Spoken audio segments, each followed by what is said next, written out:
Hoy hemos decidido fraccionar en dos segmentos nuestra crónica habitual para poder acotar un escenario que en principio nos afecta en primera persona a todos los europeos, ¿no? Por un lado, pues ya acabamos de reconocer la posición oficial por gestos, declaraciones, filtraciones, la posición oficial del Partido Comunista de China, su líder supremo, Xi Jinping, importante ante esta amenaza existencial a la que se enfrenta Vladimir Putin, la Federación Rusa, que puede ser el argumento y el detonante pues, a un conflicto continental entre la vieja Europa y la Federación Rusa. En primera persona es la cuestión que nos ocupa, ¿no? El régimen de Putin, eso está claro, el régimen de Putin está ante su mayor crisis interna. No tan solo lo decimos nosotros, ellos. Su élite está dividida. La propaganda se desmorona y, la sombra de un golpe de Estado se empieza a comentar. El sistema de poder construido por Vladimir Putin, tiempo de rojos, hambre y piojos, durante más de 2 décadas, comienza a mostrar sus primeras fisuras estructurales. No se trata ya de la presión exterior, de las sanciones occidentales, ni de los contratiempos en los frentes de batalla de Ucrania y se baten en retirada. Bueno, la amenaza que hoy preocupa con mayor intensidad en los círculos de análisis geopolítico es la que surge desde dentro de la propia Federación Rusa. Una élite rusa desencantada, desangelada, unos servicios de seguridad importante que conocen la verdad que se oculta al público y es para temblar, y una clase dirigente que empieza a preguntarse, en voz cada vez menos baja, si Putin sigue siendo, necesario o no. Las señales de alarma, ¿no?, se perciben en torno al Kremlin. Según fuentes consultadas por The Guardian, un cambio notable en el ambiente de los círculos próximos al Kremlin se ha hecho perceptible desde comienzo de este año.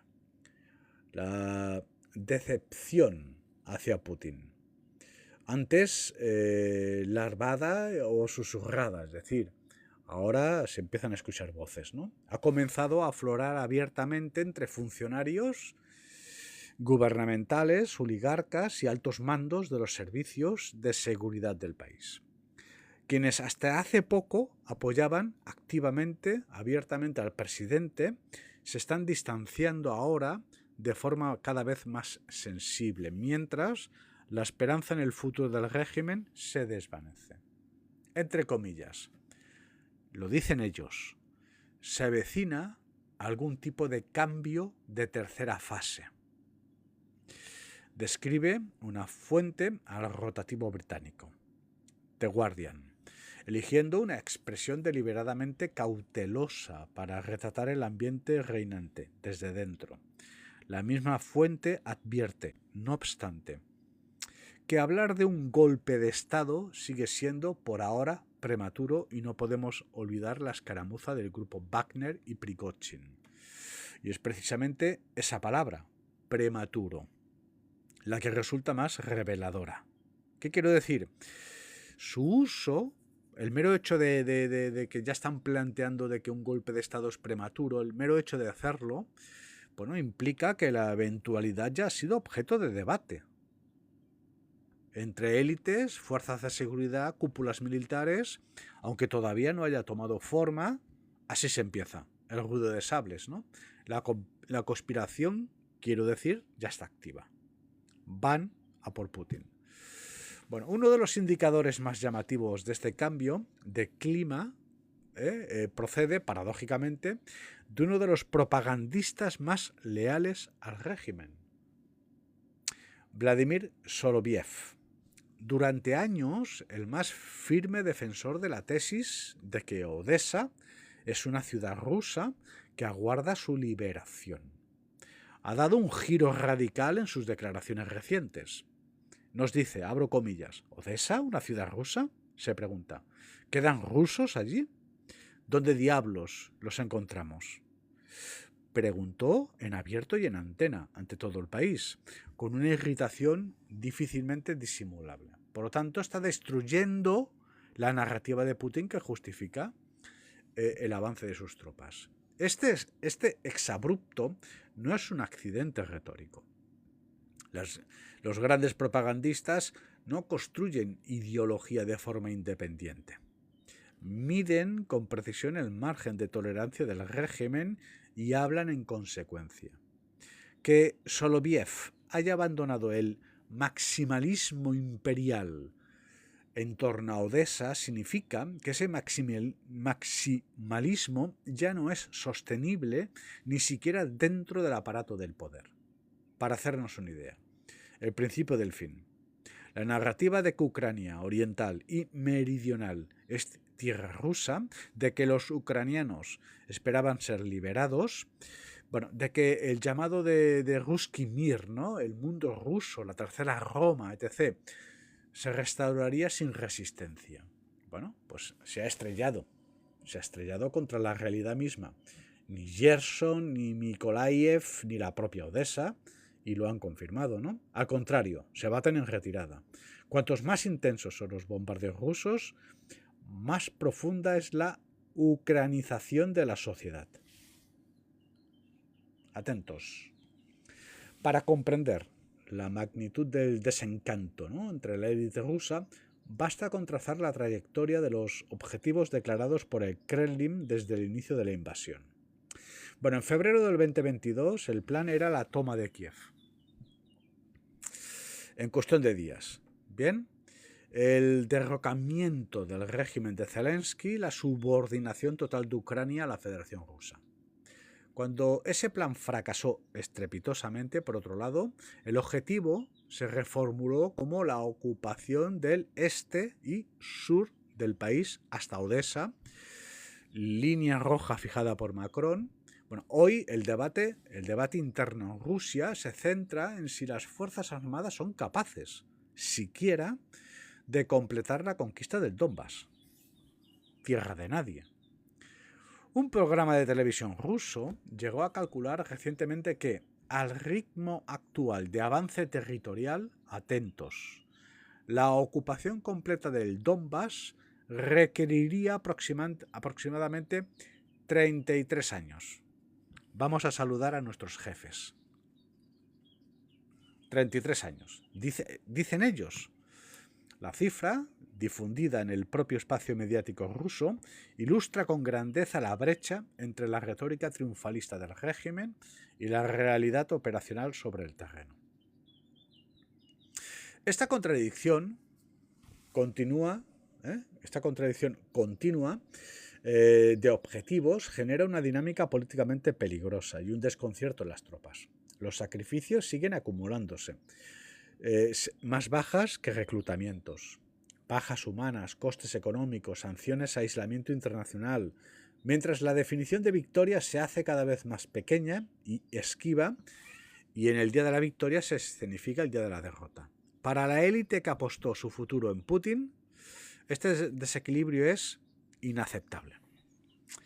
El coste que ya no se puede ocultar. Bueno, la guerra no solo se libra en el frente. Dentro de Rusia, la prolongación del conflicto ha generado una cadena, ¿no?, de perturbaciones que afectan directamente a los intereses de la clase dirigente.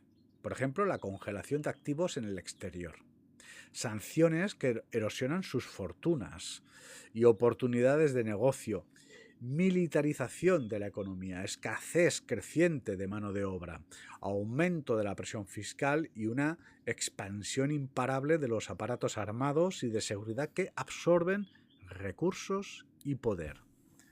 Desde la perspectiva pragmática de los oligarcas y altos funcionarios que sostienen el régimen, el balance es demoledor. Los beneficios que cabía esperar de una victoria rápida se han evaporado, mientras los costes se multiplican sin perspectiva de fin.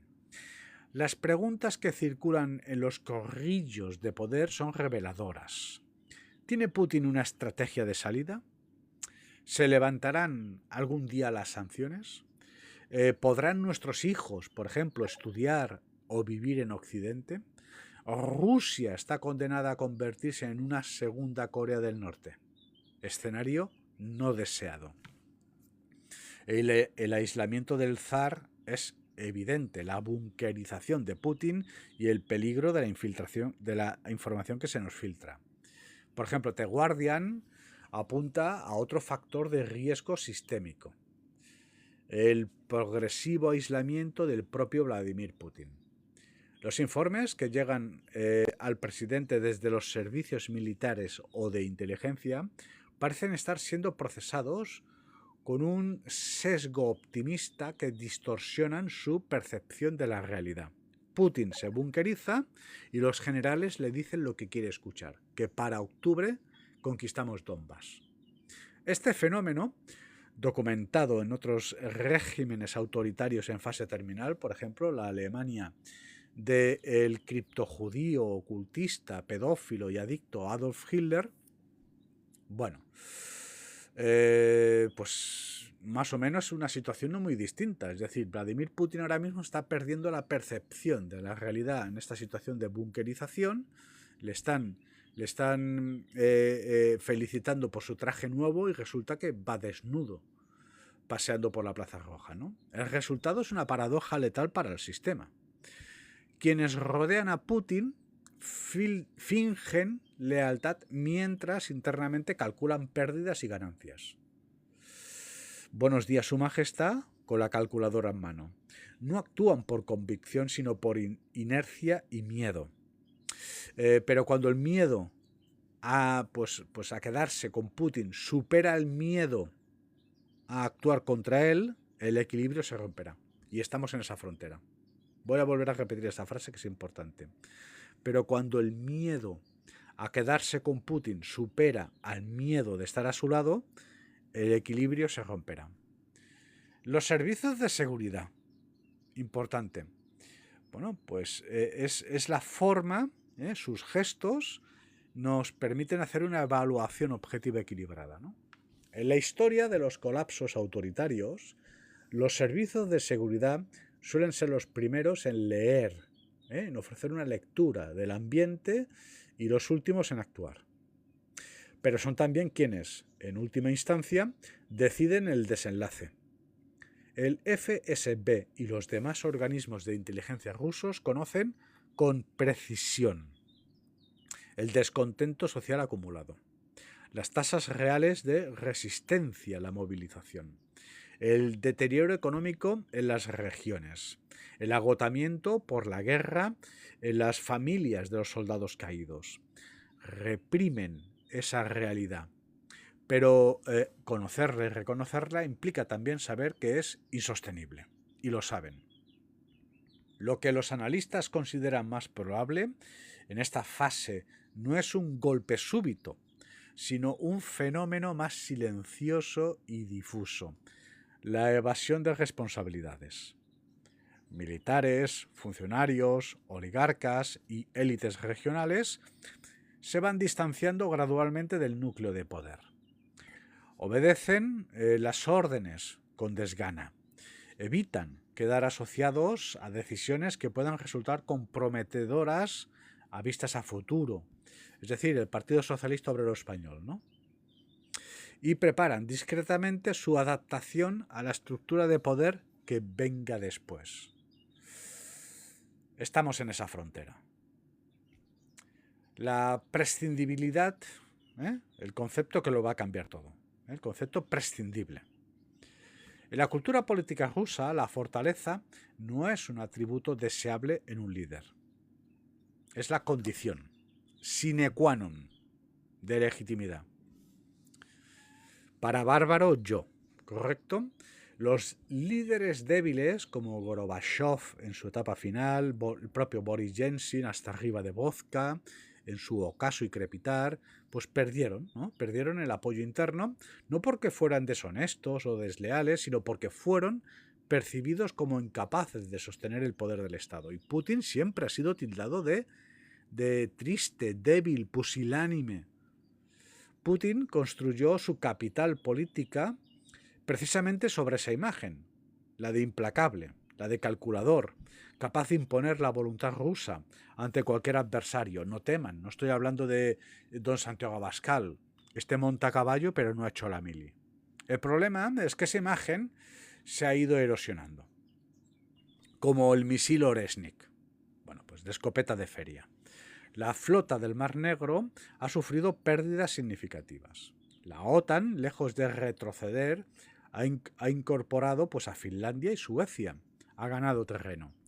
Los drones ucranianos alcanzan regularmente el territorio ruso, incluso las cercanías de Moscú, que se blinda. Ahora mismo estamos ante una capital pues, que atomiza toda la defensa aérea, por ejemplo, desprotegiendo el resto de Olaf y propiciando pues, una disolución, una balcanización. Ya hemos escuchado voces regionales que hablan de abandonar la federación, ¿no? Los drones ucranianos alcanzan regularmente territorio ruso, como digo, las cercanías de Moscú. Y la economía se militariza a un ritmo que hipoteca el futuro del país. El mito de fortaleza se invierte.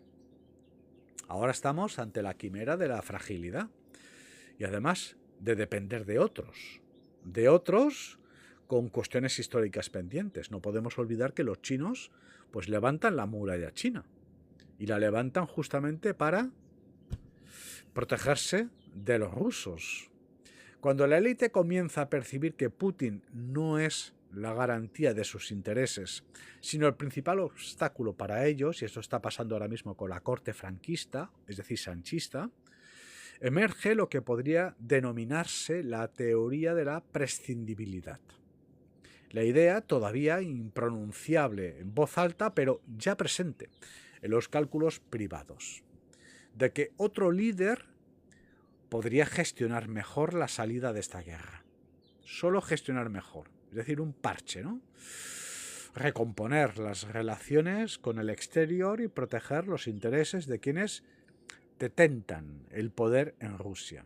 Un dictador no cae porque le odien, por ejemplo España, ¿no? Sino cuando deja de ser percibido como necesario.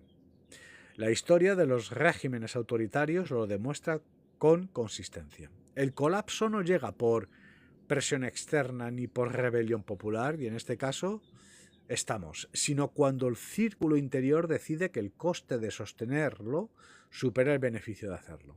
Esta es la frontera a la que se enfrenta ahora mismo Vladimir Putin. Cruzar el Rubicón y la amenaza existencial. Esa es la lógica que parece estar activándose lentamente, pero irreversiblemente, y además fuentes remitidas desde el interior de Rusia. Son ellos quienes afirman esto, ¿no? En las profundidades del sistema de Putin, que se tambalea y se bunkeriza. Un sistema que no tiene una salida a la vista y la necesita cuanto antes. El cuadro que emerge del conjunto de esas señales es el de un sistema atrapado en su propia contradicción. Putin no puede terminar la guerra sin admitir una derrota que destruiría su mito fundacional, pero tampoco puede ganarla con los medios y el apoyo de que dispone, es decir, cero. No ha tenido la capacidad de proteger sus protectorados Operación Caracas o ahora Irán, y China le está dando la espalda. De momento no ha firmado los contratos. Quienes le rodean ya no creen en la victoria, pero tampoco pueden decirlo. La propaganda no puede seguir sosteniendo objetivos inalcanzables y se expresan en público contrarios a lo sucedido. Pero no sabe cómo reformularse sin reconocer el fracaso. Putin debe asumir la derrota. De lo contrario, el ruido de sables o el cruzar el Rubicón sin los apoyos necesarios. Un ejército. Rusia ya no es simplemente una dictadura que conduce una guerra de agresión. Es una dictadura que ha perdido la capacidad de sostener su propio relato de victoria y cuyos pilares internos, la tercera Roma, la lealtad de la élite, la credibilidad de la propaganda, la convicción de los aparatos de seguridad, se agrietan de forma silenciosa pero perceptible. Si el proceso se acelera, los catalizadores serán predecibles. Una movilización masiva que agudiza el malestar social. Yo creo que ahora mismo, pues Alexander Soros, que no se muestra tan ágil como el abuelo, tiene la oportunidad de propiciar una primavera de color en Moscú, pero fácil, con repartir 4 sobres, tiene resistencia en el exterior, tiene fragilidad en el interior, reparte 4 sobres y hace caer Putin de la noche a la mañana en 2 titulares, ¿no?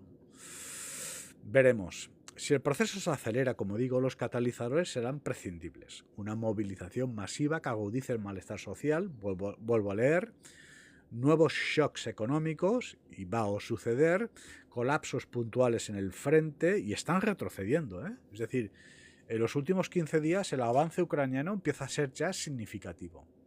Tener en cuenta que los rusos ahora mismo ya no están utilizando soldados profesionales, sino carne de cañón, soldados que no están preparados. Bueno, ninguno de estos factores garantiza por sí solo la caída del régimen, de acuerdo, pero cada uno de ellos empuja un poco más hacia el espacio de la prescindibilidad. Este análisis ha sido elaborado a partir de la transcripción original de Conflict Tower. Las fuentes citadas de The Guardian corresponden a declaraciones recogidas por ese medio en el periodo reciente. Este artículo ha sido redactado, corregido y ampliado por criterios de análisis geopolítico independiente. Bueno, a pesar, como digo, hemos decidido fragmentar la crónica de hoy, que orbitan en torno a la figura de Vladimir Putin y la situación existencial a la que se enfrenta el Estado ruso, ¿no? Por un lado, ya hemos abordado el escenario de Pekín, China, la posición oficial a través de comunicados, filtraciones, titulares. Ya podemos reconocer, y esto es muy importante este factor, la posición oficial del líder del Partido Comunista de China, Xi Jinping. Acabamos de deslizarnos en la cuestión interna, cómo ahora mismo se percibe a un líder bunkerizado y a un entorno que lo interpreta como prescindible, y además vamos a rubricar nuestra crónica de hoy con un análisis del escenario militar, ¿de acuerdo? Es decir, hemos empezado en Pekín, nos hemos deslizado por Moscú y ahora estamos ya en Kiev, ¿correcto? A pesar del lanzamiento masivo de misiles y drones, incluyendo el arma Oresnik, Rusia no ha logrado cambiar el curso de la guerra en Ucrania. Todo lo contrario, se baten en retirada. La frustración interna crece y los analistas advierten sobre el peligro aventurero al que podría recurrir el Kremlin. Bueno, el misil, en fin, escopeta de feria. No ha cambiado nada.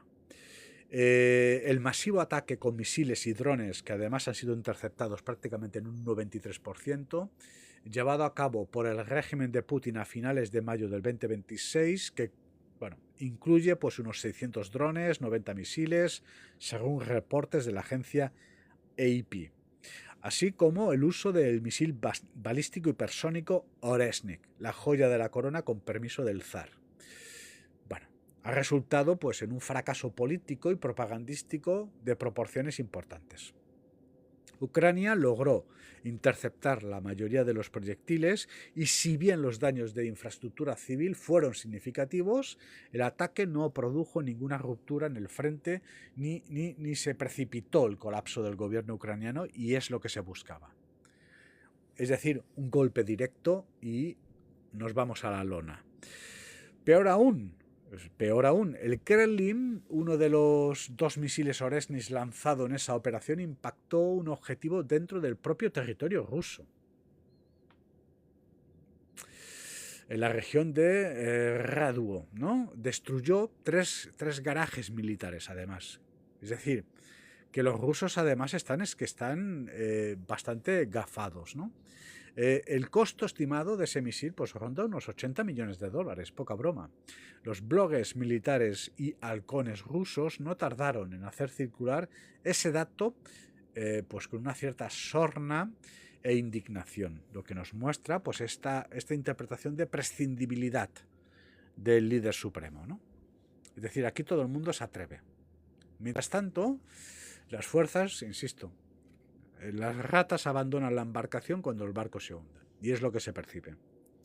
Mientras tanto, las fuerzas ucranianas continúan contraatacando, por ejemplo, en Zaporizhia y en Dnipropetrovsk, que me disculpen los nativos. En muchos casos con equipamiento considerablemente inferior al ruso, lo que ha evidenciado ante la opinión interna rusa las contradicciones entre el relato oficial de una Rusia invencible y la realidad sobre el terreno. La cuestión es que el verdadero problema de Putin no es el rendimiento técnico de su armamento, escopeta de feria, sino el agotamiento acelerado de su credibilidad. Caída a los infiernos. Durante años el Kremlin construyó una narrativa sólida, de una Rusia fuerte, de un occidente débil, febril, el baile de los vampiros. Bueno, Ucrania está al borde del colapso, ¿no? Bueno, pues el Oreshnik fue presentado como un arma invencible, a priori, ¿no? Temible, el argumento definitivo que debía zanjar cualquier debate sobre la supremacía militar rusa, y además se ejerce presión, contención, muro de contención ante la amenaza nuclear al eje, pues, OTAN, Unión Europea, ¿no? Sin embargo, los bombardeos masivos no están colapsando el ejército ucraniano. Todo lo contrario, el frente no se mueve dramáticamente. La economía rusa da señales de agotamiento y caída al infierno, además de forma confesa, con tensiones inflacionarias y una presión creciente sobre los presupuestos de defensa. Las élites rusas se están viendo en Corea del Norte. Y para rematar, China, el socio estratégico de Putin que más necesita como agua de mayo ante la amenaza existencial, pues continúa exigiendo importantes descuentos en las negociaciones, atentos, del gasoducto Power Siberia 2. Por lo tanto, ya sabemos dónde estamos. Los chinos no firman y encima presionan, aprovechando la debilidad visible del Kremlin para negociar desde una posición de superioridad. En este escenario, los halcones dentro de la estructura de poder rusa han pasado de exigir más ataques a preguntarse, con creciente frustración, bueno, ¿qué se ha logrado con todo esto?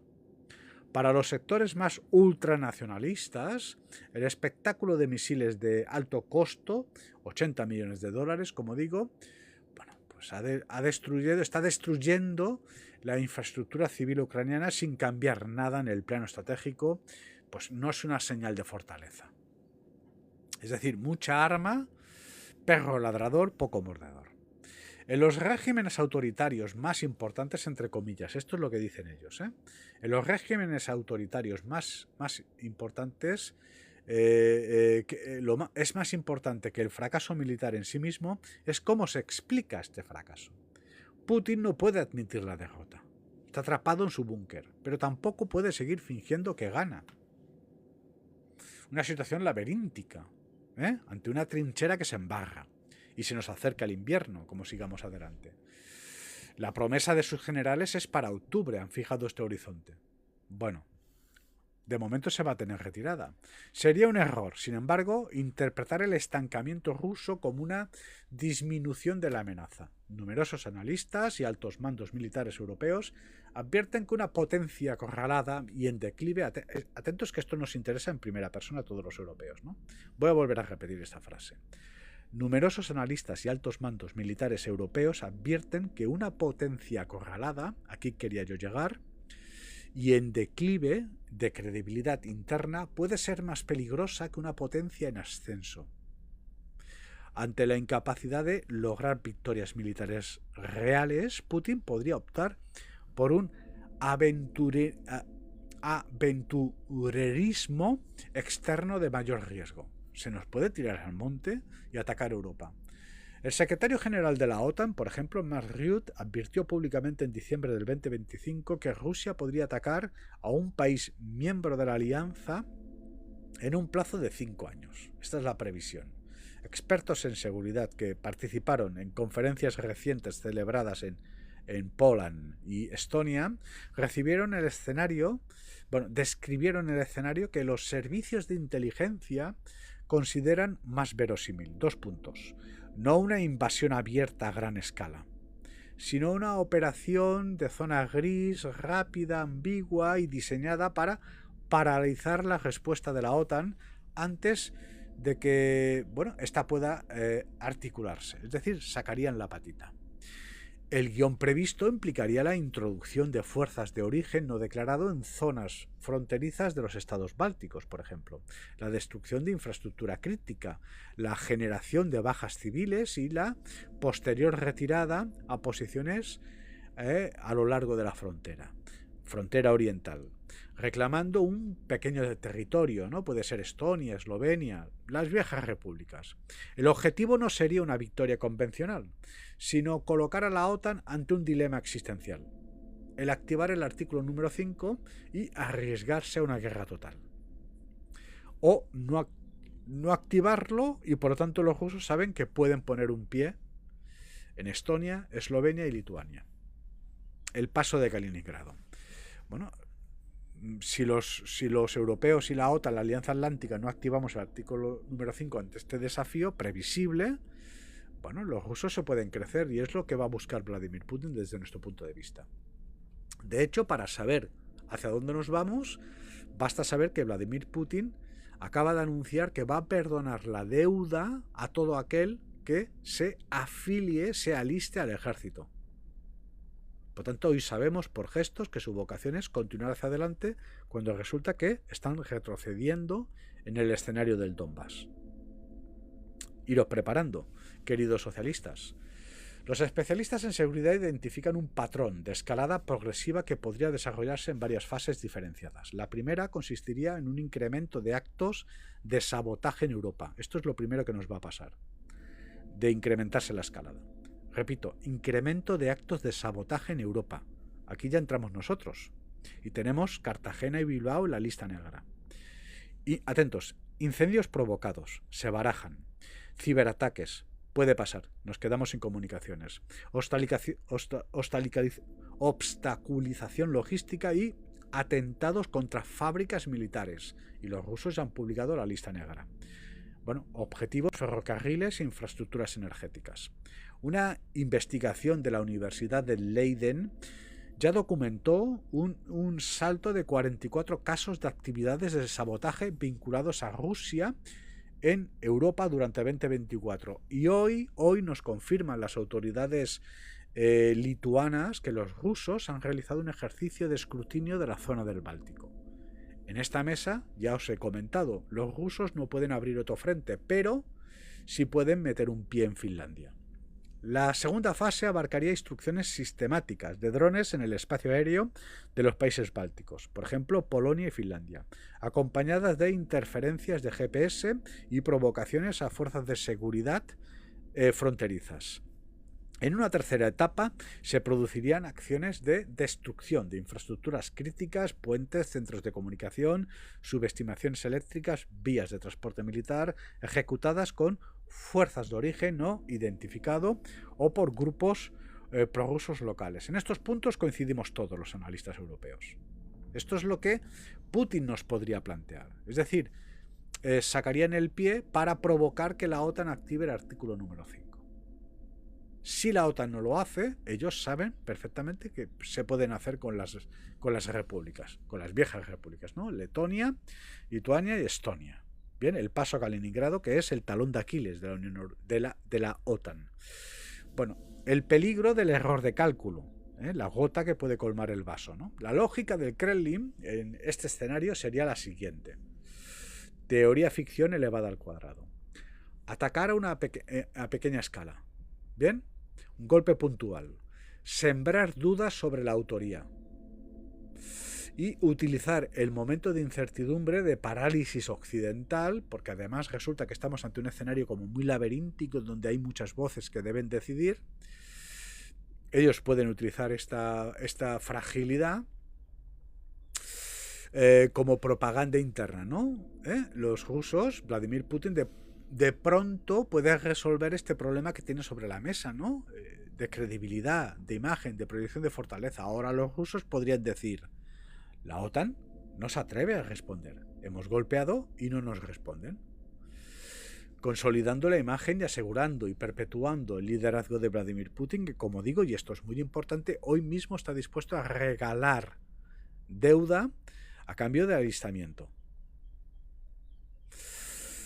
Bueno, Putin necesita consolidar su imagen de líder férreo, ¿no?, ante la audiencia doméstica. Por lo tanto, este escenario, esta previsión, bueno, empieza a cobrar cuerpo, ¿verdad? Es decir, un ataque muy puntual, muy tibio, muy tímido, donde dejamos ciertas dudas de quién es el autor, y mientras los europeos se debaten si activan el artículo número 5 o no, nosotros aquí, a puertas para adentro, mandamos nosotros, pues podemos escenificar pues una cierta fortaleza. Esto es, por lo tanto, lo que demandan los rusos. Se trataría, en esencia, de una búsqueda de una victoria psicológica, ¿no?, de un opiáceo, de un oasis dentro del cataclismo ruso, que empieza a ser bastante importante, y están en una situación agónica. Y cuando digo es mucho más peligrosa Rusia en esta situación que una Rusia, pues, en fin, en todo su esplendor, ¿no? Ante la imposibilidad de una victoria militar, ellos necesitan ahora mismo un efecto psicológico, que además, pues, invite a una cierta cohesión de una cúpula militar, en donde aquí aparece cada general y te suelta lo que te suelta, ¿no? El problema en este cálculo es extraordinariamente frágil. Bien, para Estonia, Letonia, Lituania y Polonia, cualquier incursión en su territorio no es una provocación abstracta. Para ellos es una cuestión de supervivencia nacional. Sería interpretado como una invasión. Bien, por lo tanto, tenemos que activar el artículo número 5. Pero ¿qué pasa? En esa mesa se sientan todos. Claro, aunque Washington y Berlín optaran por la cautela, los países del flanco oriental, lo tenemos claro, podrían actuar de forma unilateral. Se han blindado hasta los dientes. Lo que el Kremlin categoriza como, bueno, pues una provocación limitada y controlada. Ellos lo llaman la 201C, provocación limitada y controlada 201D. Puede ser percibido por Vilna o Tallinn como el inicio de una invasión. Capitales, ¿no?, de las viejas repúblicas, desencadenando una respuesta que supere con creces los cálculos rusos. Es decir, que puede, ante este escenario tan ambiguo, tan frágil, cualquier mínimo paso en falso puede detonar un conflicto a escala continental. Una gota que come el vaso. Es decir, que estamos ahora mismo, pues no sé, hundimos el asesinato de Sarajevo, y ya empezamos con la fiesta, ¿no?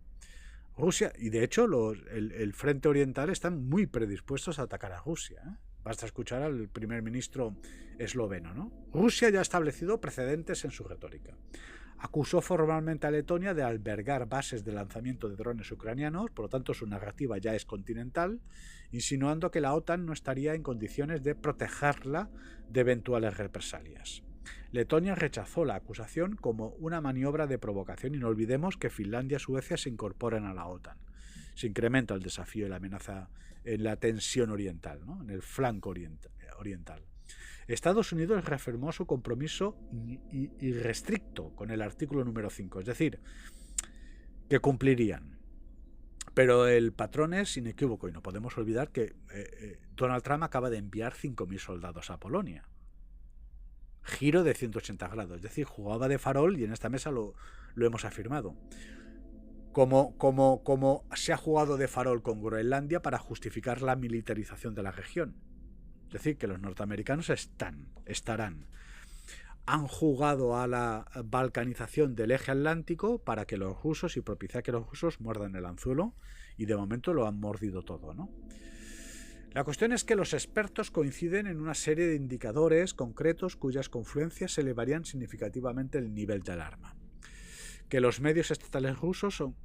estos son ya indicadores de que efectivamente los rusos darían el paso a atacarnos. Importante.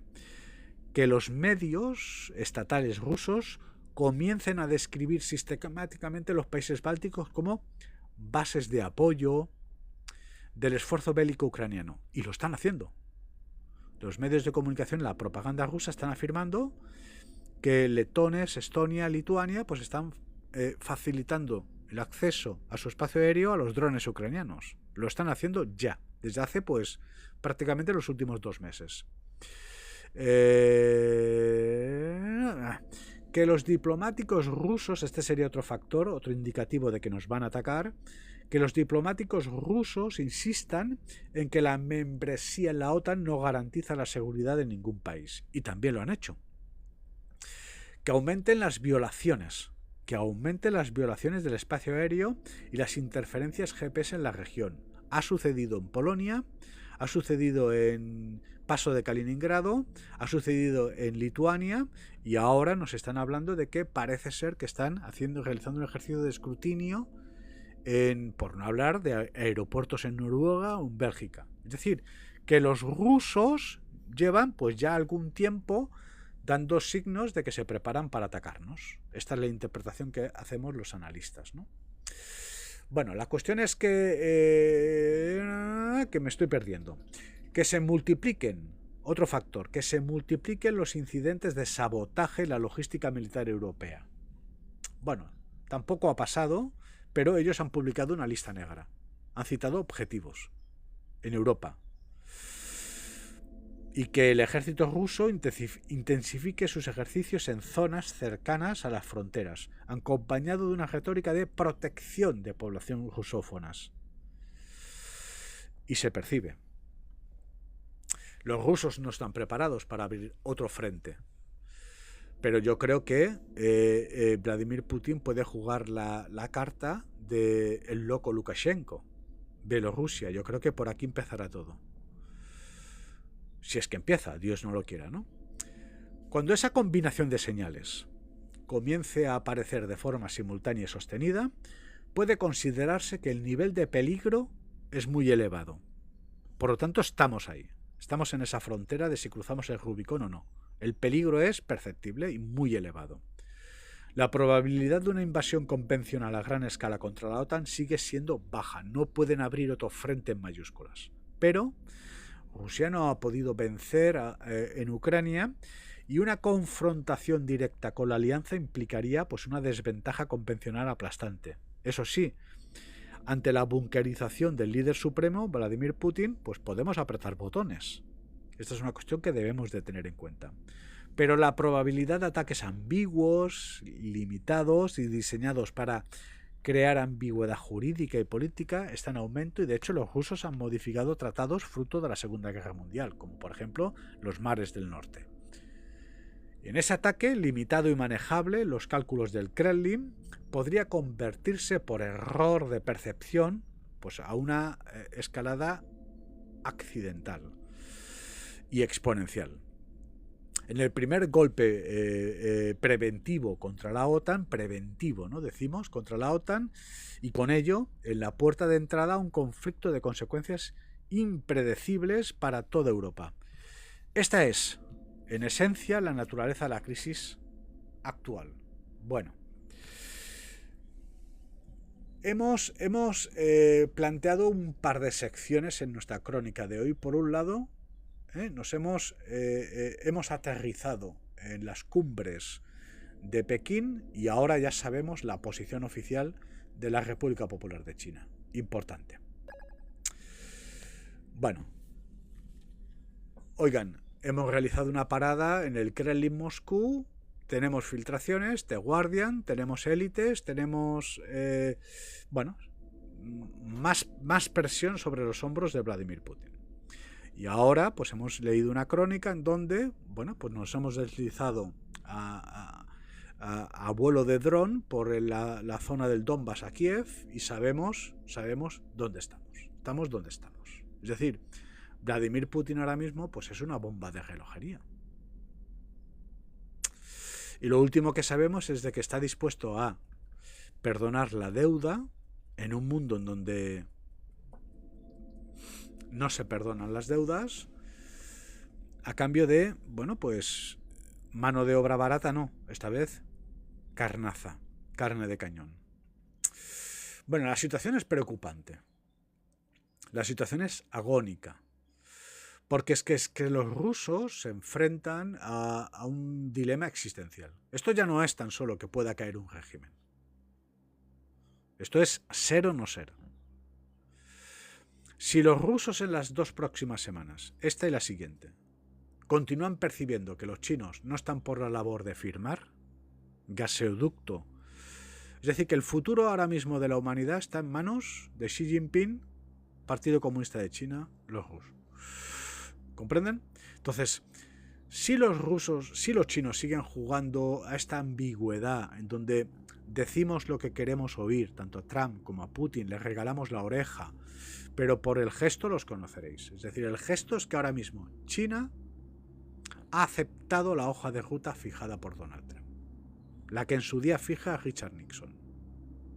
Taiwán continúa siendo un escenario de tensión que nos interesa, es la Cuba norteamericana para los chinos, y esta vez dan el salto a la capitalización de mercado de su economía. Es decir, que Vladimir Putin está pues en sus horas más bajas y completamente solo, ¿no? Su visión anclada en el pasado, su proyecto civilizatorio, se deshormona, muy discutido dentro, y es pues ahora mismo la criatura más peligrosa del planeta, ¿no? Porque en Vladimir Putin está la decisión del futuro. Pero insisto, la última palabra desde mi punto de vista la tiene Xi Jinping.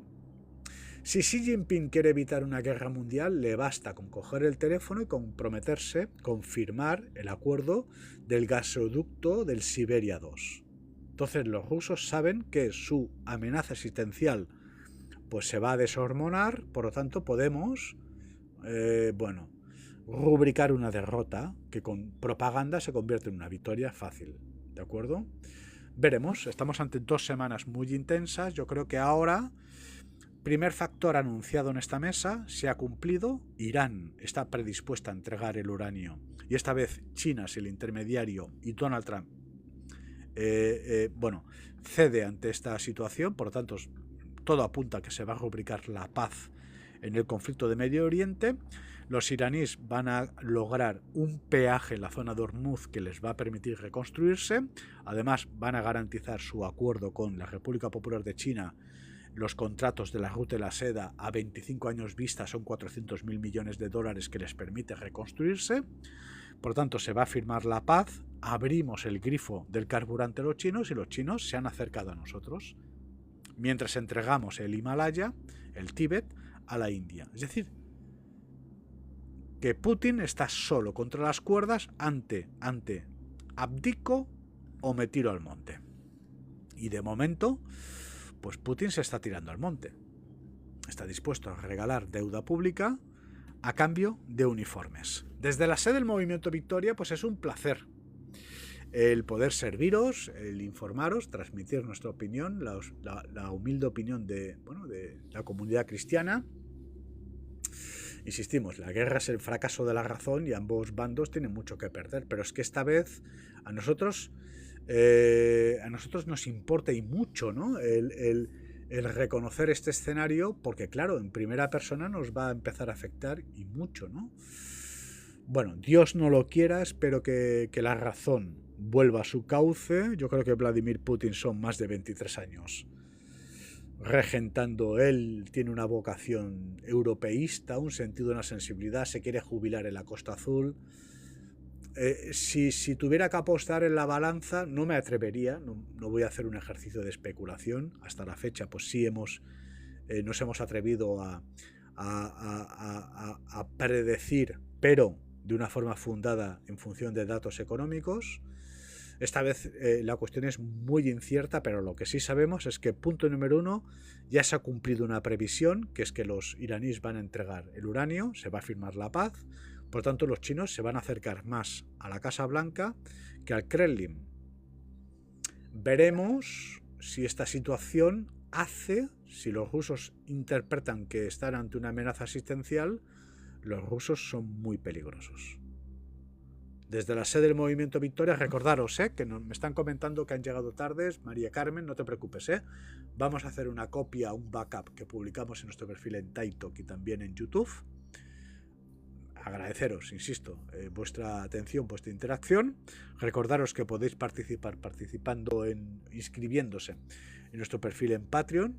Colaboráis a mantener viva esta voz y esta causa. Podéis hacer un breve donativo a través de nuestra cuenta en PayPal, mvmetaverso@gmail.com, y por mi parte, pues os pongo un lazo Y os deseo una muy buena jornada, que hace un día precioso de finales de primavera, ya se empiezan a percibir los calores del verano. Veremos qué sucede, pero insisto, estas 2 semanas son fronterizas. Estamos cruzando el Rubicón, sí o no. Y para mí ha sido pues muy importante las 2 últimas jornadas hacer un ejercicio de inmersión en la geopolítica de los actores que componen esta ópera colectiva, y a partir de aquí, como mínimo, prever qué puede pasar o no. Estamos a un 90%. Yo creo que si se cumple mi segunda previsión y se nos anuncia finales de esta semana, inicios de la próxima semana, la caída de la economía británica, nos vamos a una guerra seguro. Desde la sede del Movimiento Victoria, un abrazo para todos, bendiciones y toda la luz del mundo.